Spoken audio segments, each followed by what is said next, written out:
Hello everyone, welcome to my channel. You are watching AP Study Material. So friends, आज हम discuss करने वाले हैं CTET से रिलेटेड इम्पोर्टेंट क्वेश्चन जो प्रीवियस ईयर एग्जाम में अभी तक पूछे गए हैं। और हाँ, इस वीडियो में हम आपको प्रत्येक क्वेश्चन की व्याख्या भी बताने वाले हैं। सो चलिए बिना देरी के वीडियो को शुरू करते हैं। हमारा फर्स्ट क्वेश्चन देखिए, संरचना और व्यवहार की वह प्रणाली जिसमें पुरुष स्त्री पर अपनी प्रधानता दिखाता है उसे उत्पीड़ित और शोषित करता है कहलाती है। ऑप्शन ए फांसीवाद, बी राजतंत्र, सी पितृसत्तात्मक, डी पदानुक्रमिक। इसका राइट आंसर होगा सी पितृसत्तात्मक प्रणाली के अंतर्गत पुरुषों की प्रधानता होती है जो स्त्री को उत्पीड़ित एवं शोषित करता है। वर्तमान समाज पितृसत्तात्मक है। नेक्स्ट क्वेश्चन देखिए, निम्नलिखित में से कौन सा कथन प्रशस्ति के बारे में गलत है? ऑप्शन ए राजा की प्रशंसा करने तथा उनका संरक्षण पाने के उद्देश्य से वे ज्ञानी कवि विद्वान व्यक्ति द्वारा लिखी जाती थी। बी प्रायः राजा उन्हें स्वयं लिखा करते थे। सी ये जिस काल से संबंधित है उस काल के इतिहास के मूल्यवान स्रोत हैं। डी प्रशस्ति में शासक या राजा की उपलब्धियों का वर्णन किया जाता था। राइट आंसर होगा डी प्रशस्ति एक प्रकार की प्रशंसा होती है जिसे राजा के दरबारी कवि आदि राजा के प्रशंसा में लिखते थे, जिसमें राजा की उपलब्धियों का वर्णन भी किया जाता था। राजा इसे स्वयं नहीं लिखते थे। उदाहरण, प्रयाग प्रशस्ति की रचना हरिसेन द्वारा की गई जिसमें समुद्रगुप्त की प्रशंसा तथा उनकी उपलब्धियों का वर्णन किया गया है। नेक्स्ट क्वेश्चन देखिए, निम्नलिखित में से कौन सा कथन सामाजिक विज्ञापन का उद्देश्य नहीं है? ऑप्शन ए सामाजिक तंत्रों और सामाजिक समूहों को लक्ष्य बनाना, बी व्यक्तिगत वाणिज्यिक लाभ के लिए सामाजिक तंत्र जाल वाली साइटों पर उत्पादों का विज्ञापन देना, सी जन साधारण के सदस्यों को ऐच्छिक सामाजिक गतिविधियों में व्यस्त रहने हेतु अभिप्रेरित करना, डी चूंकि व्यक्ति अन्य व्यक्तियों को प्रभावित करते हैं इसीलिए उनकी अभिवृत्ति और मानसिक धारणा को बदलना।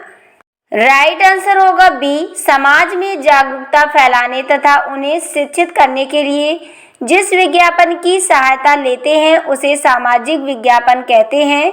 व्यक्तिगत वाणिज्यिक लाभ के लिए सामाजिक तंत्रजाल वाली शीटों पर उत्पादों का विज्ञापन देना सामाजिक विज्ञापन का उद्देश्य नहीं है। नेक्स्ट क्वेश्चन देखिए, 19वीं शताब्दी के दौरान किस विकास ने बड़े पैमाने पर सामाजिक रीति रिवाज और व्यवहार के बारे में वाद विवाद तथा चर्चाओं को सुगम बनाया?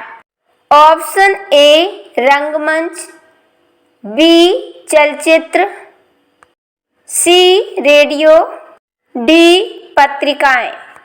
इसका राइट आंसर होगा डी 19वीं शताब्दी के दौरान पत्र पत्रिकाओं के विकास ने सामाजिक रीति रिवाजों और व्यवहार के बाद वाद विवाद तथा चर्चाओं को सुगम बनाया।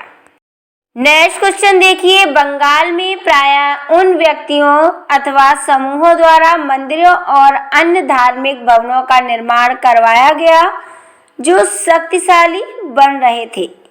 ऑप्शन ए समाज में अशुद्ध वास्तुकला का प्रदर्शन करने के लिए, बी परिवेश का महत्व बढ़ाने के लिए, सी अपनी शक्ति का प्रदर्शन करने के लिए, अपनी धर्मपरायणता घोषित करने तथा अनुयायी बनाने के लिए, डी यह सुनिश्चित करने के लिए कि उन्होंने अच्छे कर्म किए हैं। राइट आंसर होगा सी बंगाल में अपनी शक्ति का प्रदर्शन करने के लिए, अपनी धर्मपरायणता घोषित करने तथा अनुयायी बनाने के लिए लोगों के द्वारा मंदिरों एवं धार्मिक भवनों का निर्माण कराया गया ताकि वे शक्तिशाली बने रहें। नेक्स्ट क्वेश्चन देखिए, राजा राम मोहन राय जैसे समाज सुधारक स्त्रियों में विरुद्ध प्रचलित सामाजिक अन्याय जैसे सती होना के बारे में प्रचार प्रसार के लिए निम्नलिखित में से किस युक्त का प्रयोग करते थे? ऑप्शन ए, वे सरकार के प्रभाव का प्रयोग करते थे। बी, अपनी सोच को सिद्ध करने के लिए प्राचीन धार्मिक पाठों में से श्लोक या वाक्य का प्रयोग करते थे।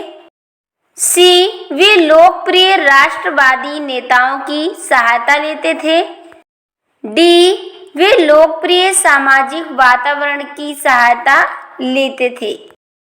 राइट आंसर होगा बी, राजा राम मोहन राय सामाजिक अन्याय के प्रचार प्रसार के लिए तथा उसके प्रति अपनी सोच को सिद्ध करने के लिए प्राचीन धार्मिक पाठ्य पुस्तकों के श्लोकों को प्रमाण के तौर पर प्रयोग करते थे।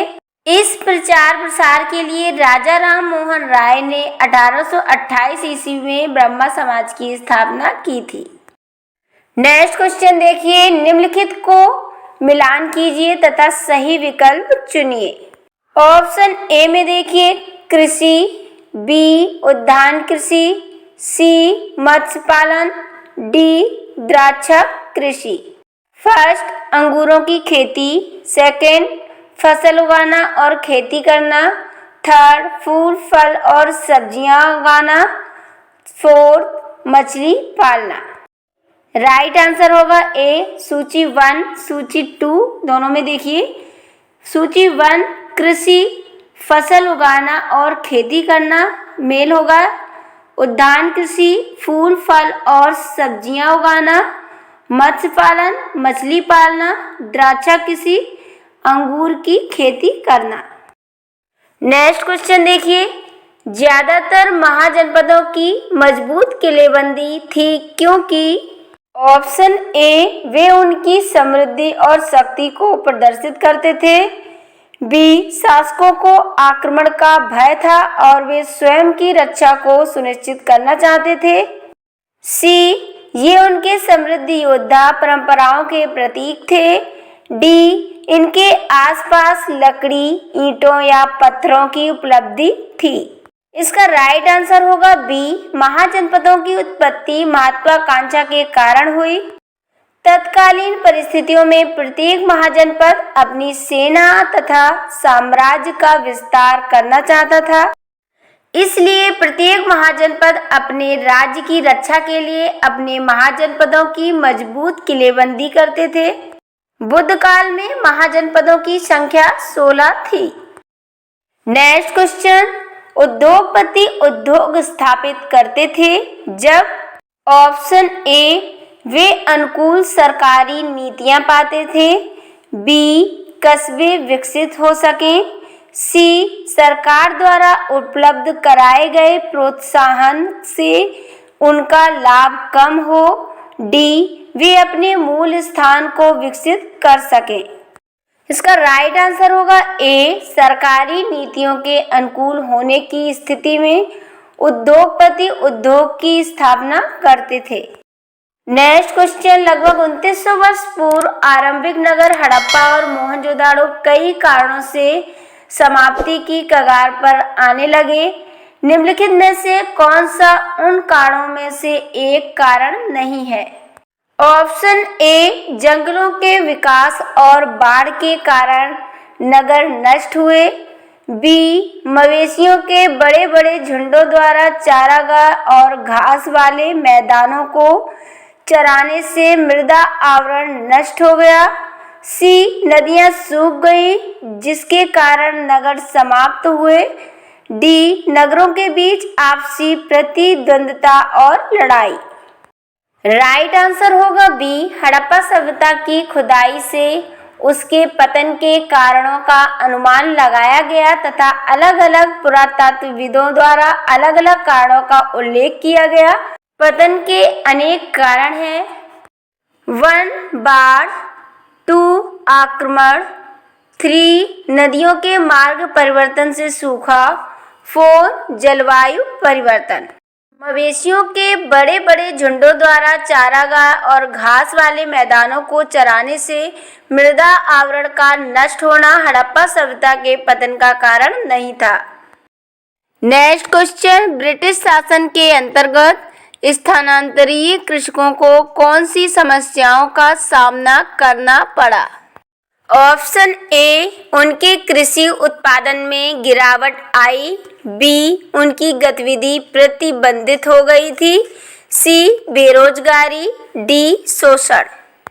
राइट आंसर होगा बी, ब्रिटिश शासन के समय स्थानांतरित कृषकों की सभी गतिविधियों पर प्रतिबंध लगा दिया गया।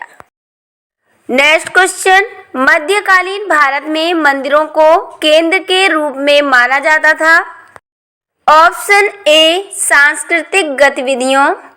बी, बड़े पैमाने पर विदेशी व्यापार। सी, सूफी आंदोलन। डी, वास्तुकला। राइट आंसर होगा ए, मध्यकालीन भारत के मंदिरों को सांस्कृतिक गतिविधियों का केंद्र माना जाता था। नेक्स्ट देखिए, गजनी में सुल्तान महमूद द्वारा सोमनाथ मंदिर को नष्ट करने के पीछे कौन सा मुख्य कारण था? ऑप्शन ए, उसे मंदिर की वास्तुकला पसंद नहीं थी।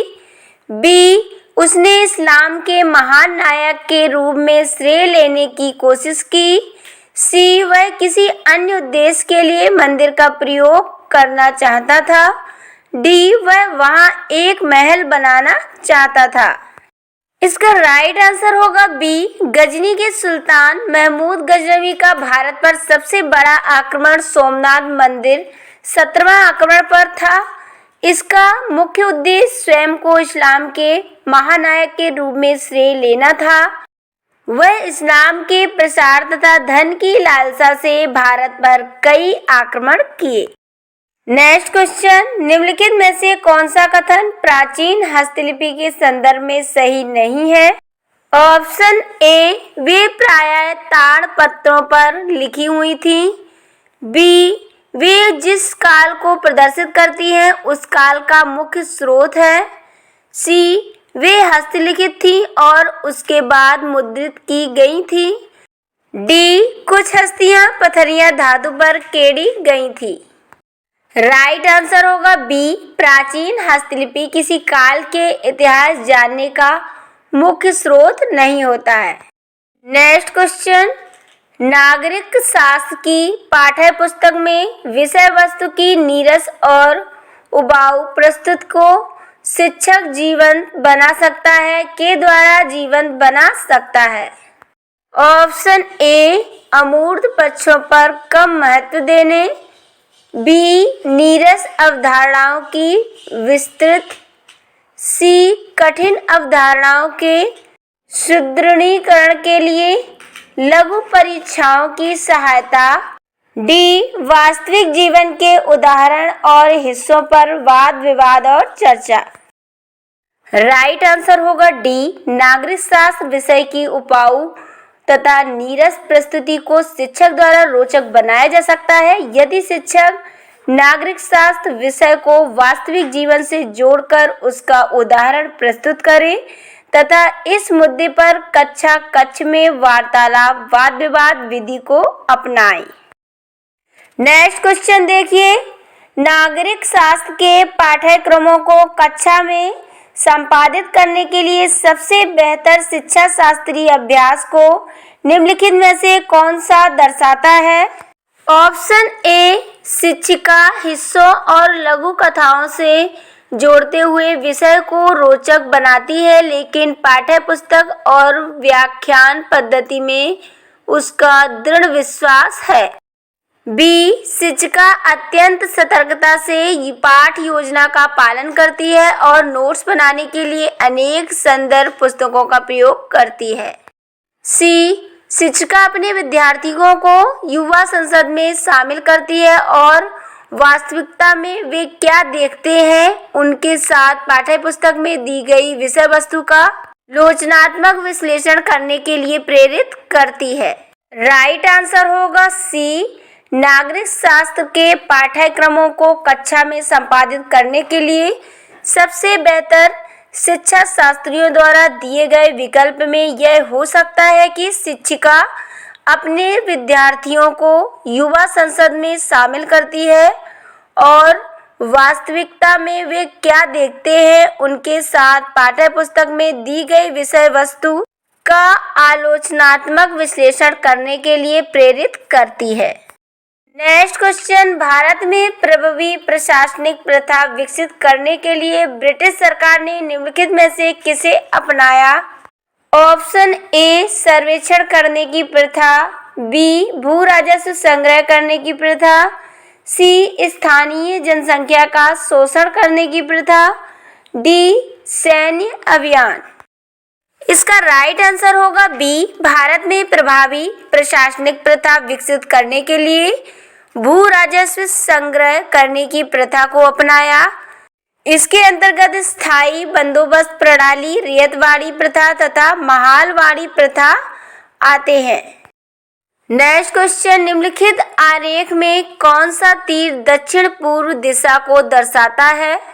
Option A B, B F, C H, D. इसका राइट आंसर होगा डी, तीर डी दक्षिण पूर्व दिशा को दर्शाता है। दक्षिण पूर्व दिशा वह होती है जो दक्षिण दिशा तथा पूर्व दिशा के बीच में स्थित होती है। डी की स्थिति वही है जो दक्षिण दिशा ई तथा पूर्व दिशा सी के मध्य स्थित है। नेक्स्ट क्वेश्चन देखिए, जल संरक्षण के संदर्भ में निम्नलिखित में से कौन सा कथन गलत है?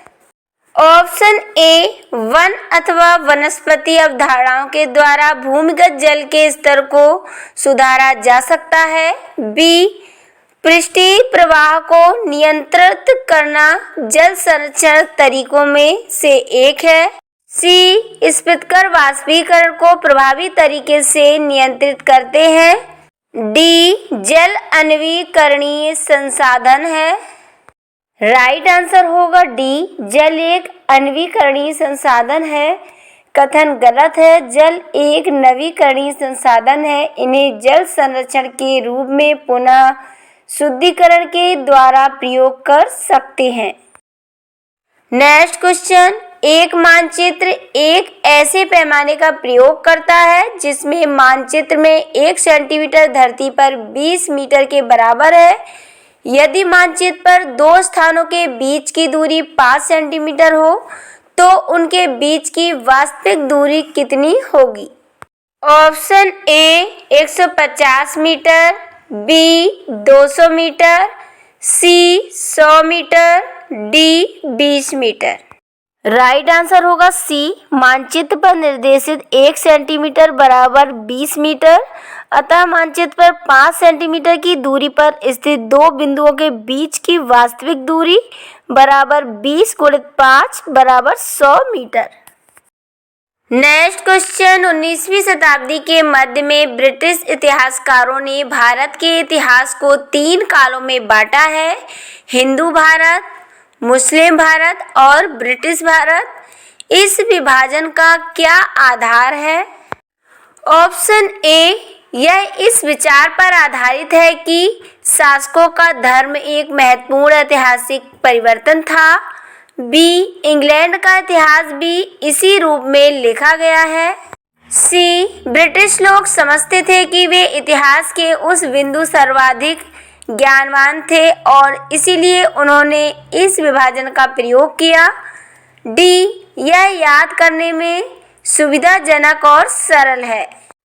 राइट आंसर होगा ए, 19वीं शताब्दी के मध्य में ब्रिटिश इतिहासकारों ने भारतीय इतिहास को 3 कालों में हिंदू भारत, मुस्लिम भारत, ब्रिटिश भारत में बांटा है और इस विभाजन का आधार शासकों का धर्म एक महत्वपूर्ण ऐतिहासिक परिवर्तन था। नेक्स्ट क्वेश्चन देखिए, औद्योगिकरण को पढ़ाने के लिए 4 अलग शिक्षिकाओं द्वारा प्रदर्शित निम्नलिखित शिक्षा शास्त्रीय उपागमों में से कौन सा सबसे उचित है? ऑप्शन ए, शिक्षिका कक्षा को चुपचाप पूरा पाठ पढ़ने के लिए और यदि उन्हें कुछ समझ नहीं आया तो प्रश्न पूछने के लिए कहती है। बी, शिक्षिका पाठ्य पुस्तक की समयातीत महत्ता में विश्वास करती है और वह प्रत्येक शब्द की व्याख्या करते हुए तथा विद्यार्थियों से बोध प्रश्न पूछते हुए पढ़ाती है। सी, शिक्षिका शिक्षा शास्त्र के बहु उपागमों से परिचित है और वह अवधारणाओं को प्रदर्शित करने के लिए नजदीकी क्षेत्र के उद्योग का भ्रमण करने की योजना बनाती है, समूहों में मुद्दों पर चर्चा और वाद विवाद करवाती है और बाद में पूर्ण रूप से उपसंहार करते हुए निष्कर्ष निकालती है। डी में देखिए क्या है, शिक्षिका का विश्वास है कि उसे औद्योगिकरण की पूरी प्रक्रिया को विस्तार से समझाना चाहिए और कक्षा में प्रचुर मात्रा में सामान लाना चाहिए। राइट आंसर होगा सी, औद्योगिकरण को पढ़ाने के लिए सबसे उचित उपागम यह होता है कि शिक्षक शिक्षिका शिक्षा शास्त्र के बहु उपागमों से परिचित हों तथा अपनी अवधारणाओं को प्रदर्शित करने के लिए नजदीकी क्षेत्र के उद्योगों का भ्रमण करने की योजना बनाएं तथा समूहों में मुद्दों पर चर्चा और वाद विवाद का आयोजन करें और अंत में पूर्ण रूप से उपसंहार करते हुए निष्कर्ष बताएं। आई होप आपको हमारा ये वीडियो पसंद आया हो। यदि आप हमारे चैनल पर नए हैं तो प्लीज़ हमारी वीडियो को लाइक एंड चैनल को सब्सक्राइब जरूर कर देना।